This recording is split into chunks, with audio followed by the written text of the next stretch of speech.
అందరికీ happy new year అండి. మెంతికూర తీసుకెళ్ళటానికి వచ్చాను. మెంతికూర పప్పులో కాకుండా ఇంకా దేనిలో వేయొచ్చో కామెంట్లో చెప్పండి. నాకైతే పప్పులో వేయటం మాత్రమే తెలుసు. పప్పులోనే వేస్తాను మెంతికూర.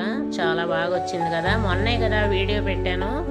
ఒక 5-6 రోజులు అయిందో లేదో నాకు సరిగా గుర్తులేదు. వేళ్ళు చూసారా, కిచెన్ వేస్ట్కి ఎంత బాగా వేళ్ళు వచ్చాయో. చిన్న మొక్క అండి, చూడండి ఎంత చిన్న మొక్కకి ఎంత పెద్ద వేళ్ళు.